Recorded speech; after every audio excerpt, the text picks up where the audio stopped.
Hello বন্ধুরা, welcome to my channel. তো আজকে আমি আপনাদেরকে কয়েতে মেখে দেখাবো।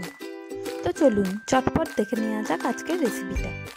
এই শীতের মরশুমে চারপাশে খুব সুন্দর পাকা পাকা কয়েত বিক্রি হচ্ছে। তো আমাদের বাড়িতেও কয়েত কিনে এনেছে, তো সেই কারণে আজকে আমাদের খাওয়া দাওয়া হয়ে গেছে। এরপর কয়েতগুলোকে মেখে আমরা খাবো। তো এই জন্য আমি 5টা কয়েতকে ফাটিয়ে নিয়েছি, আর চামচে করে এর ভিতরের যে কাইগুলো থাকে সেগুলোকে বার করে নিয়েছি। তারপরে এতে পরিমাণ মতো নুন, অল্প পরিমাণে বিট নুন, অল্প পরিমাণে চিনি, শুকনো লঙ্কার গুঁড়ো, অল্প পরিমাণে জল আর অল্প পরিমাণে সরষের তেল দিয়ে সবগুলোকে একসঙ্গে ভালো করে মেখে নিতে হবে। চিনি অবশ্যই দিয়ে দেখবেন। চিনি অনেকে খেতে চায় না, কিন্তু চিনি দিতে যে মিষ্টি স্বাদটা আসে এতে অসাধারণ খেতে লাগে। অবশ্যই চিনি দিয়ে একবার ট্রাই করে দেখবেন।